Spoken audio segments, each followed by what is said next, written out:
honor to move from science to space. It's called Galileo Space and Science, or Science and Space Festival. We move into space. And so I will introduce my new speaker, who's a colleague of mine, or ex-colleague of mine, because now I'm not this anymore. Always colleagues. Francesca Cipollini, Dr. Francesca Cipollini. She's an aerospace engineer. And I read here that she joined ESA 20 years ago. Yes. So we're going to the celebration soon in Rome. Yeah?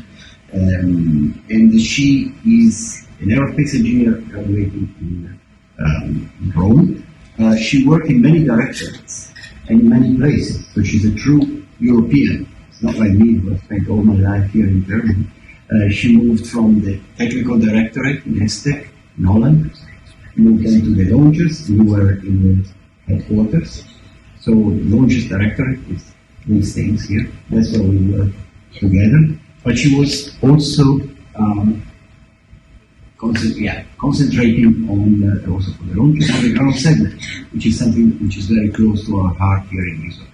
And then only recently, a few years ago, she moved to Earth Observation, and that's in ESRIN in Frascati.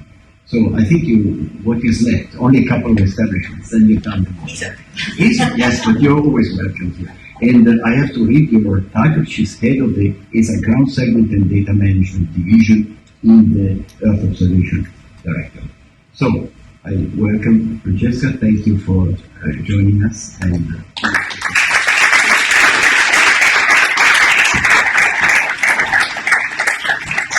good evening, everyone. So I think open the presentation first.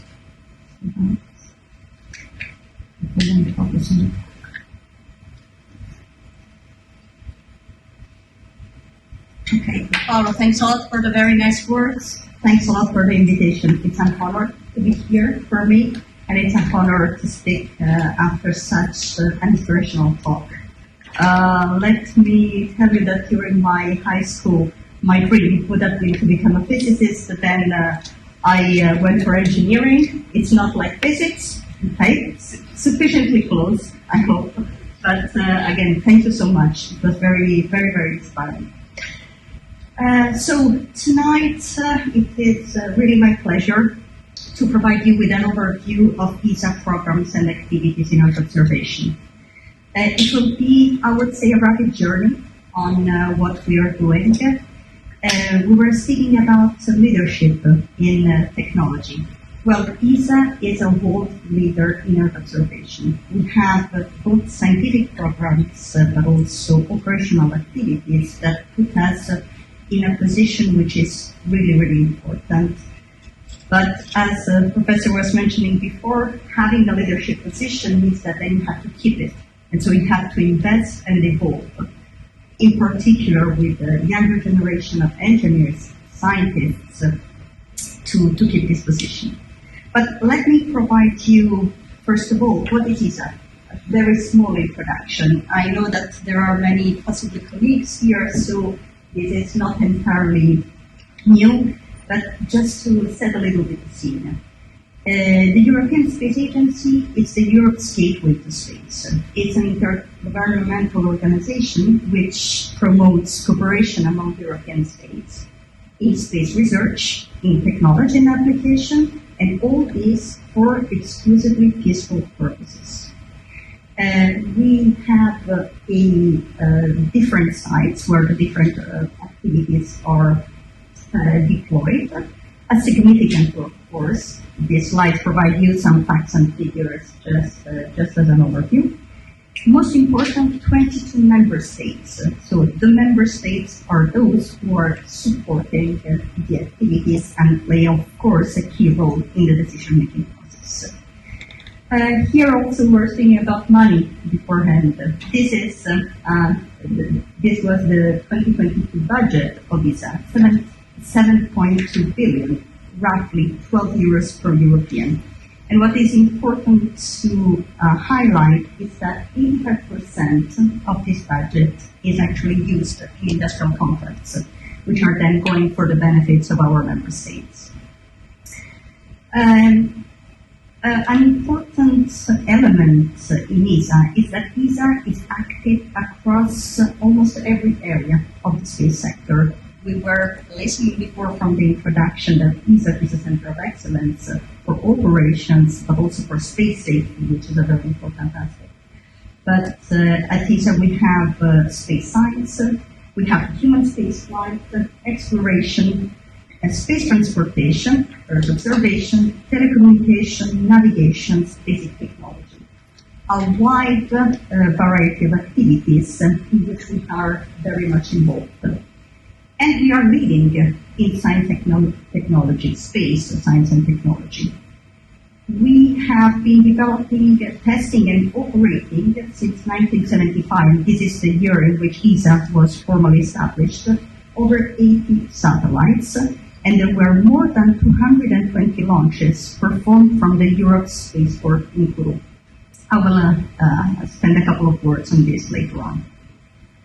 So all of this is possible thanks to the collaboration of member states, but also to their commitment and the trust they put in us.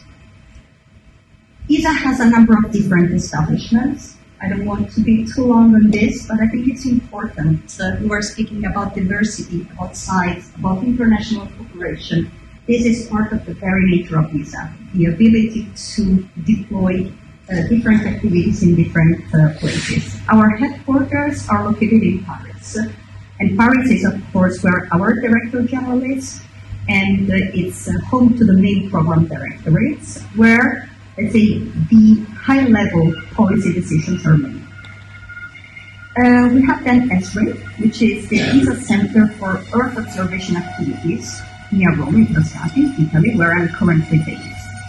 And in this center, we are really at the heart of Earth observation, because it's in this area that most of the ground segment activities and the scientific activities for Earth observation take place, together with, let's say, IT developments and the Vega launchers, and the NEOCC, which was mentioned before by Dr. Fala.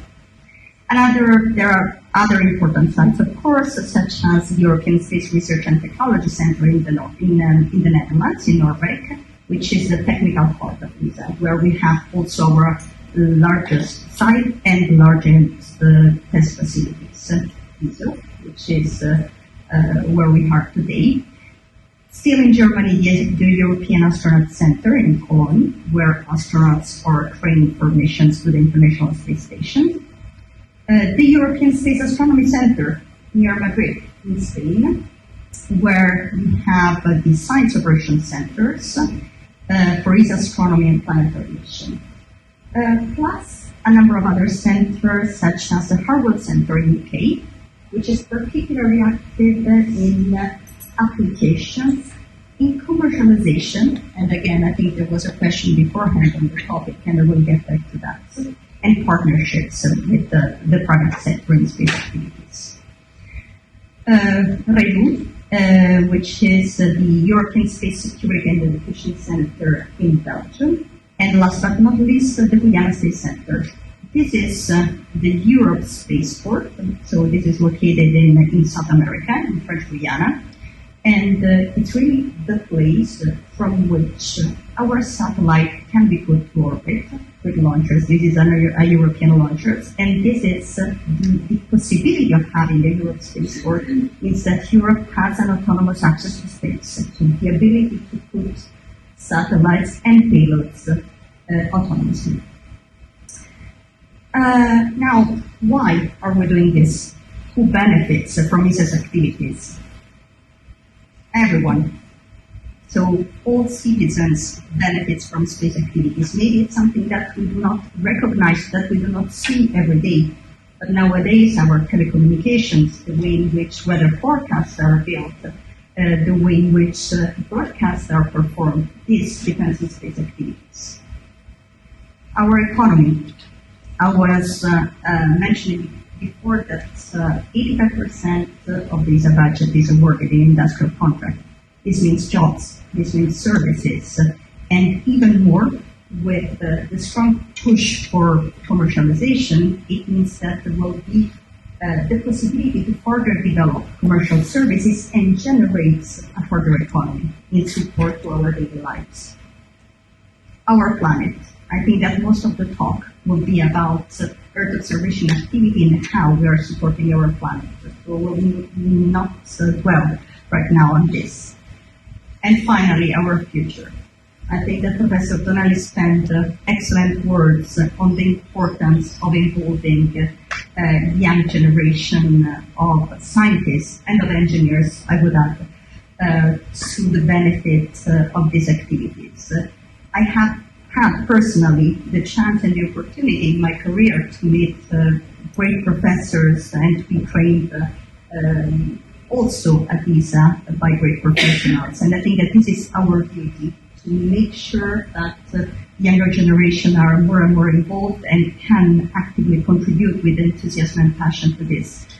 There was recently a very important conference, the Living Planet Symposium. I think it's the biggest conference in Earth observation, which is actually organized by ESA.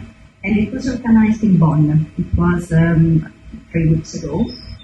It was a huge conference with, in particular, in post-pandemic circumstances, there were more than 4,000 people registered. And there was a huge amount of young people, young scientists, young engineers, really proud to show their findings, to show their posters, to participate in discussions and debates, and asking questions, and being ready to be challenged in their position.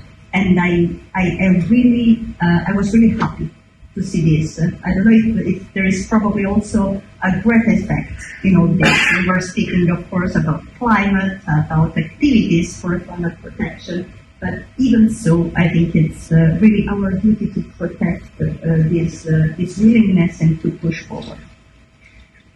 So I was mentioning that ESA was born in 1975. Let's say that the need for the European Space Agency was already present in the 60s, but beforehand there were 2 different organizations, one for launchers and one for space research. In 1975, it was decided to join EFORT, but at the time there were only 10 member states. Those member states then became more, and now there are 22 member states. Now, of course, we consider this a sign of trust, a sign of trust in what ESA can deliver to its member states and in general terms to Europe. Speaking again of figures, this is something that you can find on the ESA website.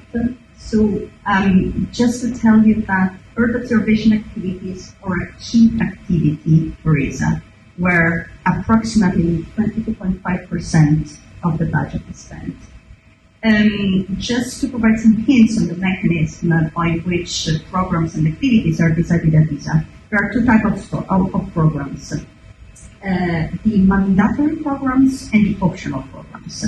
The mandatory programs are those programs associated with basic activities and technology plus science. And these are mandatory, meaning that all member states have to contribute based on their GMP.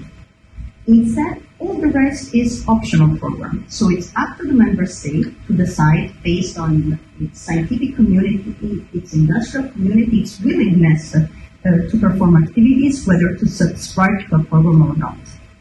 We will have a very big event at the end of this year, which is the council at ministerial level, so the so-called ministerial conference, where we actually, the ministers of the member states responsible for space activities will decide how much they will invest in activities for the years to come. So we are really into this very important preparation phase. Okay, so after this short introduction, let's really focus on the talk of tonight. At ESA, when we speak about Earth observation, we speak about taking the pulse of our planet. So trying to understand what are the conditions of our planet, why our planet today is the way it is, and try to infer what will happen in the future.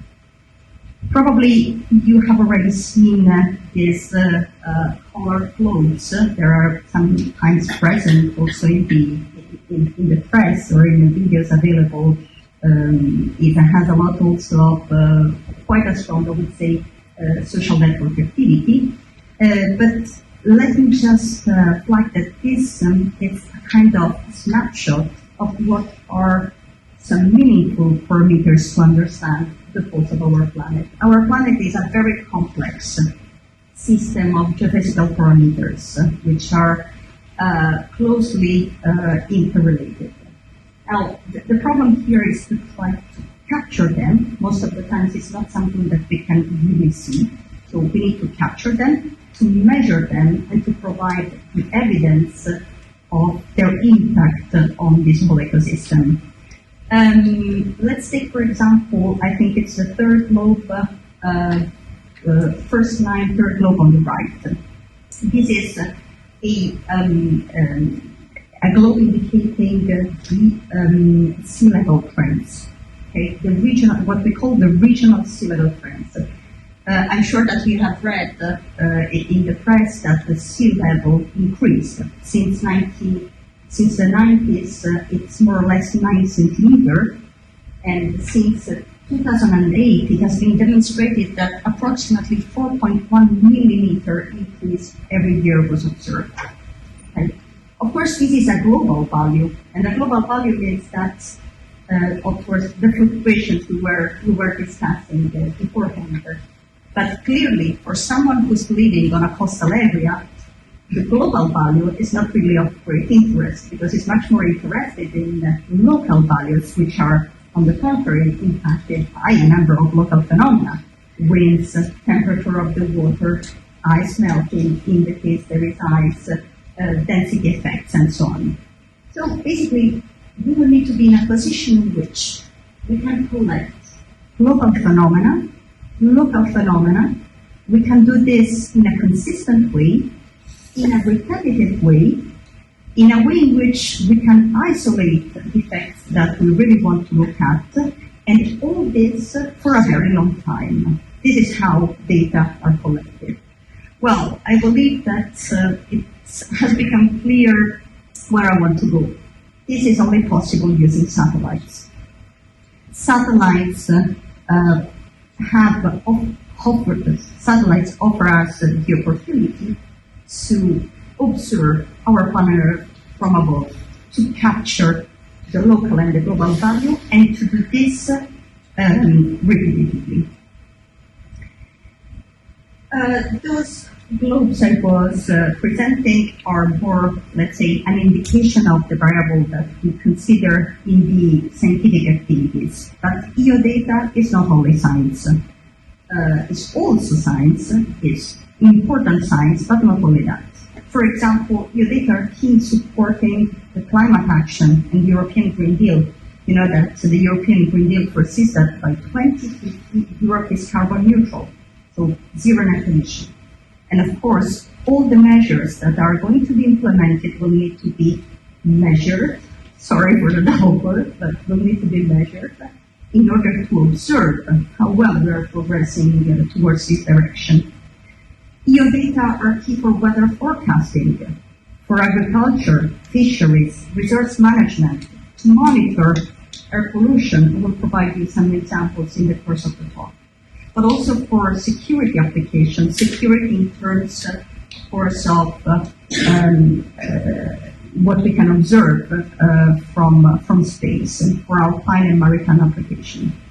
So this is where we are active, and in addition to that, EO data means industrial innovation, means jobs, and means growth. Now, we have come to the conclusion that we need satellites to perform Earth observation. And satellites do remote sensing. Remote sensing means that you are sensing something which is not next to the sensor. It's far from the sensor. You can do this on ground, you can do this from a plane, and you can do this from space also. What we can do from a satellite is importing sensors that are able to measure the electromagnetic radiation of objects and convert this into data that then can be interpreted by a computer. We have two big categories of sensors. Sensors is the core of the satellite. All the rest is a platform which enables the sensors to exactly, let's say, carry out the measurements that we have to do. So we have two types of sensors, I was saying, passive sensors and active sensors. Passive sensors are the sensors which are actually collecting the sunlight reflected by objects, or the thermal infrared radiation which is emitted by Earth. The problem with passive sensors is that they do not work at night. They need sunlight to work. And also, if they are optical, for example, typically cameras are passive sensors. If they're optical, they cannot see through clouds. So this is a typical example. Sentinel-2, which embarks the MSI, which is an optical sensor, does not work well if there are cloudy regions. So those data cannot be used. Instead, the active sensors are sensors which bring with them also the source of the radiation, which then bounces back and it's measured. And in contrast to passive sensors, active sensors can measure day and night. They are called all day or night sensors. And if they are radar, for example, Sentinel-1, they can also see through clouds. So clearly, the idea is to maximize the use of combined sensors depending on the applications and making sure that we can observe really what we want to observe with the best possible technology. On the right side of this slide, I don't know if you can see it well, you see, but in this case it's Sentinel-1, and what you can see there is the gray strip is actually the area which is imaged by a satellite. So the satellite passes, the sensor caps this area, collects this information, and there are 2 or 3 very important parameters which shall always be kept in mind when speaking about Earth observation. The spatial resolution, so the level of detail that you can really see on the surface of Earth. The spectral resolution, so we are speaking, of course, here of electromagnetic radiation, so spectral resolution means the ability to detect in the spectra the details, and the time resolution. So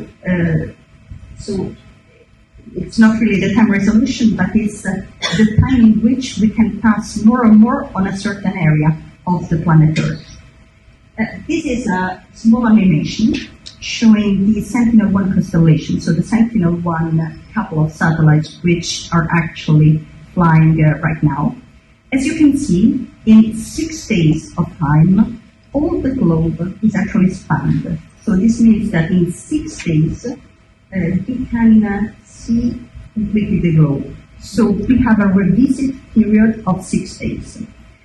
What is important is also to recall that Earth observation satellites are normally low Earth orbit satellites, which are put in what we call the sun-synchronous orbit.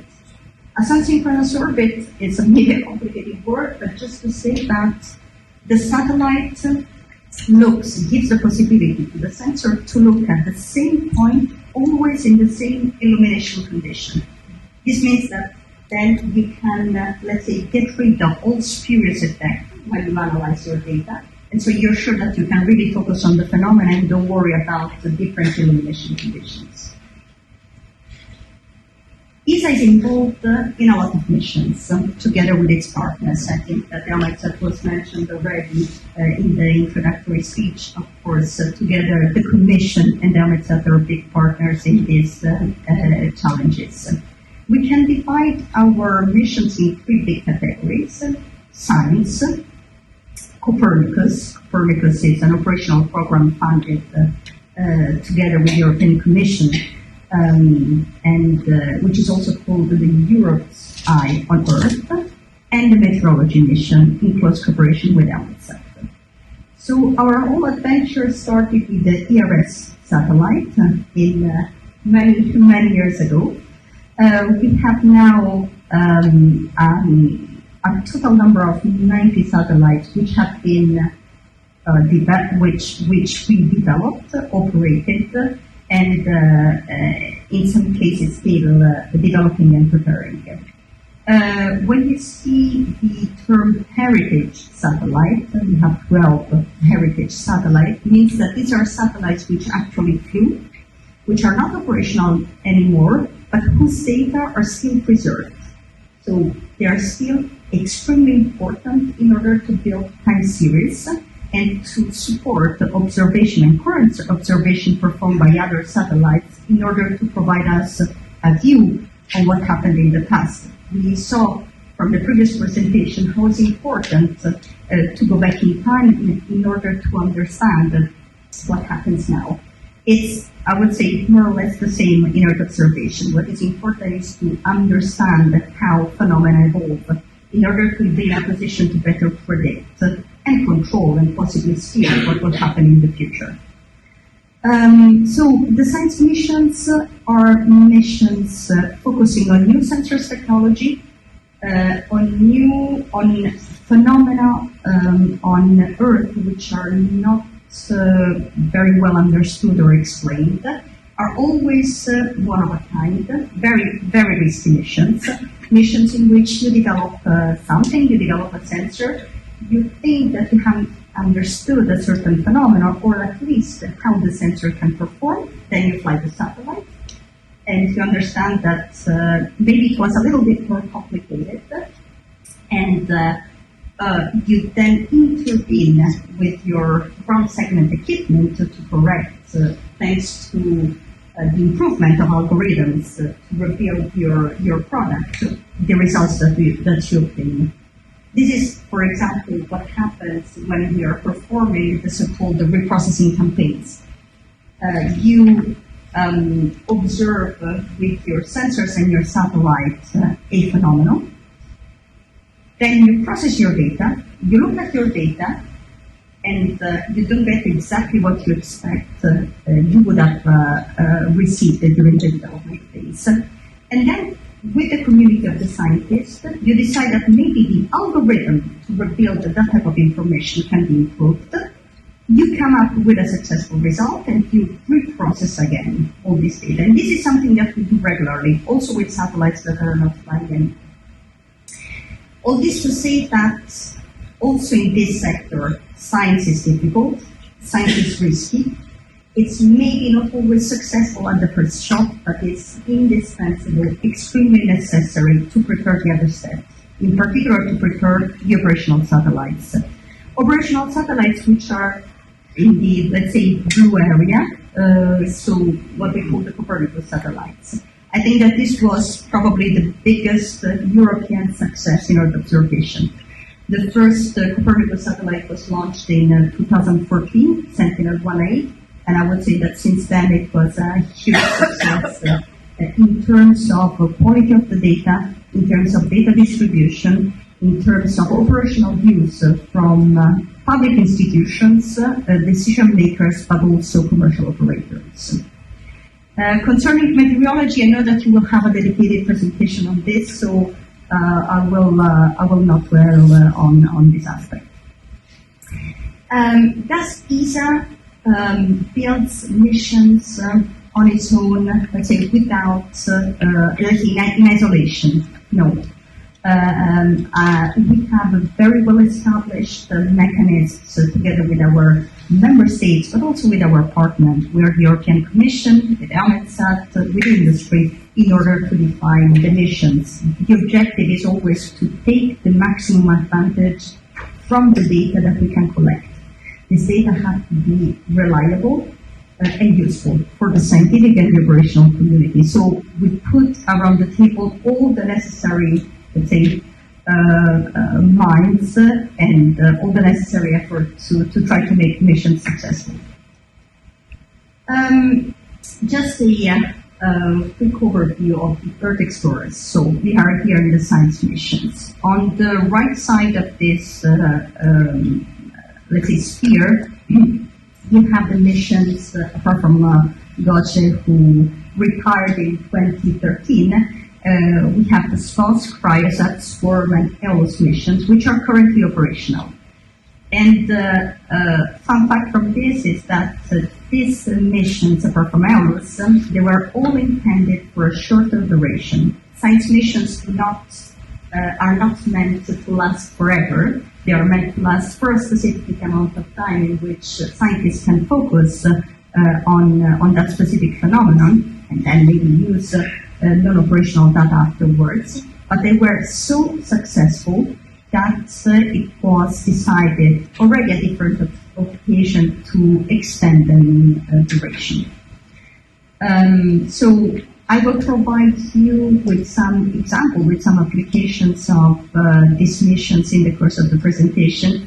The purpose of this slide is just to say that normally in science missions, we focus on some specific elements or some specific phenomena. So SBOSS is the ESA water mission looking at the soil moisture and the ocean salinity. Cryosat is the ice mission looking in particular at the ice thickness. SWARM is the magnetic field mission, and so on. But again, I will provide you with some results, at least an overview of some examples. Many more can be found on the ESA website. So, for example, an example of data coming from SMOS together with also other satellites of the same type. This is something which I think is very, very important to recall. In particular, in science application, it's very important to step out from the silos effect. You don't have to look at a very single mission, but you need to put together data from different missions in order to, let's say, get the most of the output that you want. Why are we interested in ocean salinity? It's because scientists observed that when you have strange behaviors, strange patterns, it means that there can be the onset of very severe weather events, such as El Niño.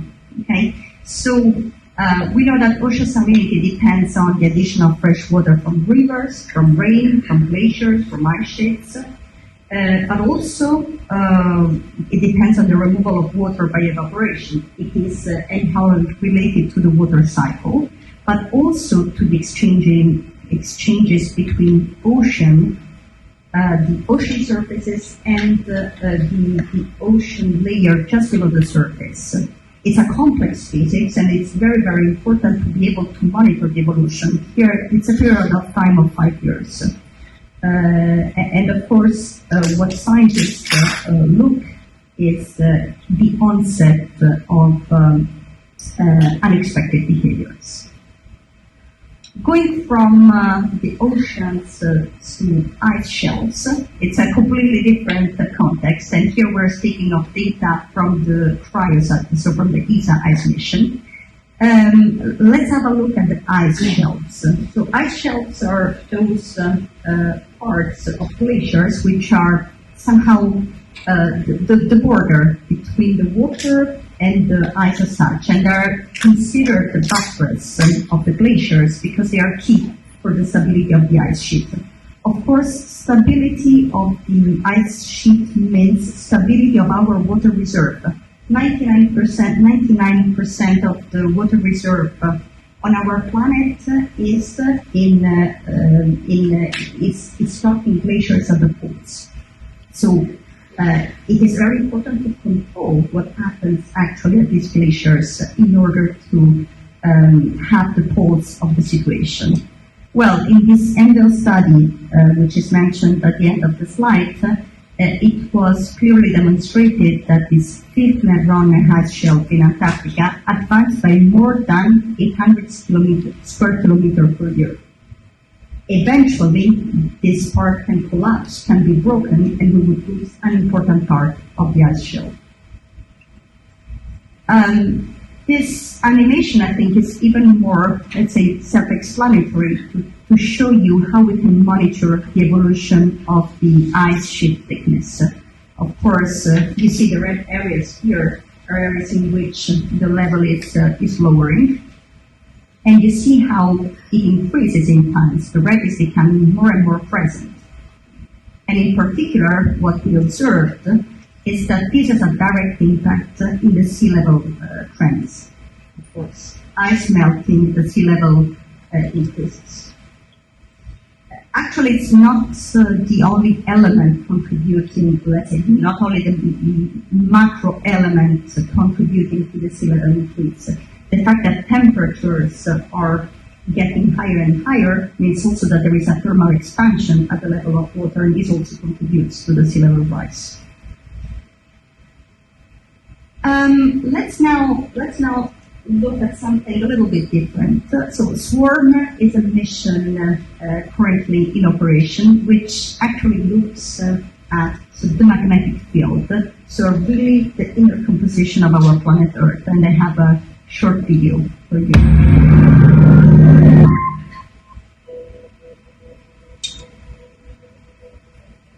Earth's magnetic field protects us from harmful particles in the solar wind. It extends deep into space, but is generated deep within our planet. By using satellites to measure fluctuations in the magnetic field, scientists are gaining new insights into Earth's interior. Unlike fixed observatories on Earth's surface, satellites can measure the magnetic field both globally and in great detail. The magnetic field is generated by swirling liquid iron in the outer core, which acts like a giant dynamo. Measurements from ESA's swarm satellites have revealed a new type of wave motion mapped at the core mantle boundary.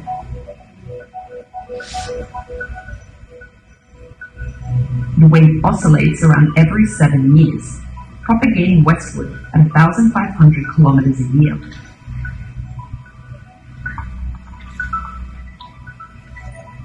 Combining these observations with a computer model of the geodynamo explains the source of magnetic field variations initially detected on the ground.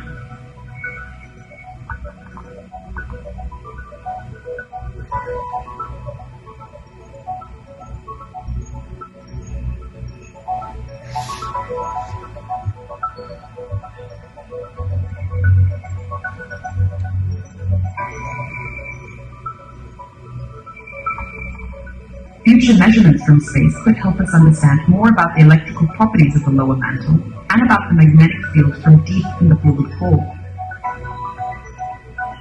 This research has important implications for our understanding of the geodynamo, the structure of the outer core, and the thermal history of Earth.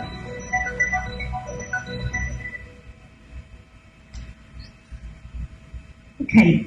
One last element I would like to present to about the Earth Explorer is the mission which I think has given a lot of satisfaction to a lot of scientists and engineers recently at ESA. This is a mission which was launched in 2018, and it was the first mission in which a laser was embarked. This, of course, for Earth observation application. It's the Aladdin instrument, the atmospheric laser Doppler instrument. And why it was decided to go for this mission. The purpose of the mission is actually to measure winds. Winds have a very, let's say, strong impact in both weather and climate applications, and are very, very difficult to measure. So sometimes we can do this from planes. We do this actually from planes. We can do this from isolated spots with isolated measurements, but it's very difficult to have a complete overview in certain areas in a systematic way and in real-time conditions. And this is the reason why it's the agency, together with its member states, decided to go for this mission. This is more or less how it works. So there is this laser, which is able to basically detecting and measuring the wind profile in the first approximately 30 kilometers of the atmosphere in a systematic way, and these data are provided in near real-time conditions. So in other terms, it means that there is a very short time between the sensing and the provision of the data to the users, be it the scientific or the operational community. And what is important in the case of Eros is that it has already provided a contribution, despite the technical difficulties in operating the satellite, the laser on board. It has already provided a contribution to the scientific community.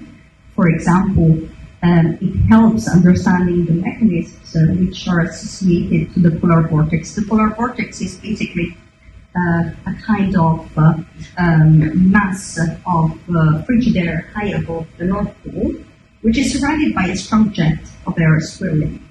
Now, it happens, and this helps keeping this very cold air area in the globe. But sometimes it happens that this jet stops, and these cold streams reach also areas outside the North Pole. And it's very, very difficult to understand why it happens, and scientists are actually working on this. Well, the wind profiles detected thanks to EROS are contributing to the understanding of these effects. I'm sure that many of you have heard about the Hunga explosion, the Hunga volcanic explosion. Of course, this was not a primary, let's say, objective of the EROS mission, but the plume of this volcano was clearly detected by the wind profile of EROS. And what is more important is that not only on the left side you can see the image on the 15th of January, and then on the right side on the 18th of January 2022. So you see how the front where the plume is present moves across Australia. This type of information is important for airplanes, because here we can see that there are ash columns, which can of course impact air transportation. So there is clearly also in a scientific mission like this, an operational impact. And this operational impact was really noticed during the pandemic, because as you know, during the pandemic, and in particular the lockdown, there was a very strong decrease of the air traffic. There were many more planes flying, so there were many, let's say there were less wind measures available for numerical weather prediction, but satellites were still flying. Satellites were still operating, and I would say they were operating as well as before the pandemic. And here, this was somehow an opportunity for EROS to demonstrate its capability to influence in a positive way operational activities. Its data became operationally in use since 2020. It was just before the pandemic. And let's say they somehow helped the numerical weather prediction, and they contributed to, let's say, keep the necessary level of information in order to happen. Where can you find all this data? I think that it's important to mention that these data are our data. They are free and open. Everyone can access Earth Explorer data. There is this, I don't know whether you can see it, but you can look for it on the internet. There is a website where you can access the data from both past missions and current missions. And you can have all the necessary information on missions, on products, and also on tools that you might need to operate. Of course, these are data for specialists. We don't have in this area a huge number of users, around 1,000 active users, so users that are actually doing something with data, downloading, operating, creating tools, publishing results, and some 400 publications per year. These are, again, high-risk missions. In a different context, we have the Copernicus mission. Again, this is the same plot as before, but I'm now focusing on the blue area. Copernicus missions were really the game changer, as I said before. It was the big data revolution with the first generation Sentinels. You can see here the different missions. The difference between missions and satellites is that, of course, one mission can be composed of more satellites. You can see here that there are some white or some black dots for each square, and this means where the missions are actually flying or are to be flown. The important thing is that we have a big fleet. Currently 8 satellites in orbit and many more to come. And each of these satellites is, let's say, focusing on different areas with different instruments, but scientists demonstrated, I would say, after launch and once these satellites were in operations, that the data coming from these satellites could be combined among them and used in many more ways than the original developers of the satellite could conceive. So this is another message here. Just let's provide to the scientific community the best possible data, the most reliable data, and the scientific community will find incredible and unexplored ways in order to take the maximum out of it. Yes, Copernicus is the largest producer of geodata in the world. This is, and here Europe is an absolute leader. No contest about this. European Commission, together with ESA, has already started preparing the future. So the Sentinel satellite will be complemented by a number of missions. I will not go through all the details here, but just to say that the big purpose of the Copernicus program is to provide operational continuity in a variety of areas, in support to the citizens, to the decision makers, and to the commercial sector in order to promote economical growth. I was mentioning that the Copernicus is a big data producer. These are some figures. Okay, here again, you can access freely the Copernicus Open Access Hub. You simply have to register and you can have access to the data. Just to provide you some figures, there are 25 terabytes of data produced by Sentinels every day, and 10 times disseminated to users every day. So meaning that for every data produced, you have 10 users simultaneously interested on that data. Now, we have always been using, at least until now, the download or dissemination activities as a sensor of interest of the users. This is likely to evolve in the future because we are going more and more towards a platform-based approach where we do not ask users to download data and look and work at the data at their premises, but we are rather trying to take the user to the data, taking advantage of cloud platforms and HPC. The idea is really to avoid data and big data traveling around and give to the users the opportunity to really work on the data and to interact among them.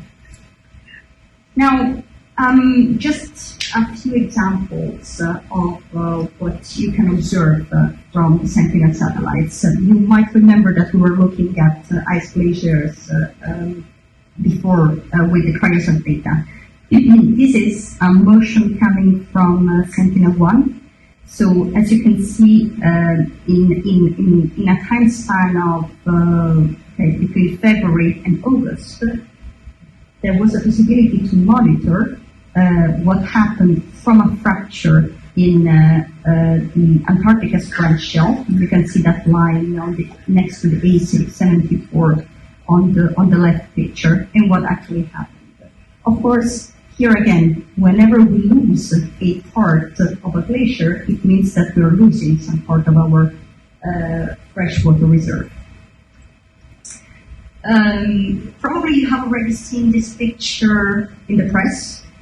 This is a picture observed from Sentinel-1 of the Suez Canal traffic jam for the Ever Given accident. So you see the Gulf of Suez in normal, let's say, standard condition on the 21st of March 2021, and just 4 days afterwards, what happened when the Ever Given, which you can actually see, hopefully, in the screen, was basically blocking the canal.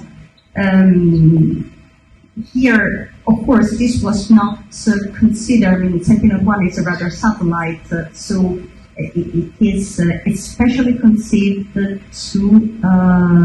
let's say, observe the displacement and to be able to measure carefully what are the variation in the surface, but this was a nice, let's say, byproduct that could be used. This is, let's say, a little bit more behind in time. So we're speaking here about the earthquake in Italy in 2016. And we are, I would say, more in the core business of the Sentinel One satellite, which has been used by the scientists of CNR-EREA, but also by NGD, in order to monitor what happened and to study what happened in terms of surface deformations due to the earthquake. So what you can see on the left side is the vertical displacement in a range from red to blue, but also the horizontal displacement, okay, and the fracture. Another picture that probably you could have already seen. This is from the La Palma volcano eruption, which was monitored from space. Here I put together two images taken from two different Sentinel satellites, Sentinel-2 on the left and Sentinel-5P on the right. Sentinel-5P is a mission which is actually focusing on pollution, on air monitoring. As you can see, two different satellites can look at the same phenomenon, and can contribute in different ways, in support of the population. For example, the Sentinel-2 image was used by the emergency services, by the Copernicus Emergency Service, to really see what was the extension and to really observe from space what was the impact on the land. Whereas, once again, the Copernicus Atmospheric Services were using this ash information in order to, let's say, provide all the necessary information to the concerned users. This is something which normally generates quite some interest, and it's, I would say, here again, a byproduct, in this case, of the Sentinel-5P satellite, showing what happened, for example, in China in terms of air pollution. Here we're looking at the nitrogen dioxide between 2019, 2020, and 2021. So you see here clearly the effect of the pandemic on the pollution. And probably also on the right side, that's in Italy, in the northern part of Italy, we are looking at a time period between January and March 2020, so when there was the onset of the lockdown. So you see really in the month of March a drop in the emission of nitrogen dioxide. Now, we have been looking at some examples, but I would like to go back to some very important key parameters which are very, very important in, let's say, the preparation of our future. So we know that there is a Paris Agreement goal of an increase, a maximum increase of 1.5 degrees. This is the IPCC assessment, which is the source of this data. Now we are in a situation in which from the Industrial Revolution, the temperature increased of 1.1 degrees. If we are really able to achieve the net zero emissions by 2050, the temperature will increase at 1.4. If we cannot make it, so we will need 50 years more, and we will achieve net zero emission by 2100, we will get to 1.2. If we're not doing anything, or even worse, we will, let's say, continue with the current situation. Let's say the temperature will really increase, and this will have a direct impact on all the resources we are currently using. Now, when we think about temperature, we think about the conditions that we're experiencing every day. So actually, we're thinking about the weather, the short-term changes that we experience in our atmosphere and have a direct impact in our daily lives. Actually, scientists are much more interested in climate. So the big difference between weather and climate is average weather conditions in a long period of time, 30 years or more. And in order to do this, ESA started the so-called CCI, or Climate Change Initiative.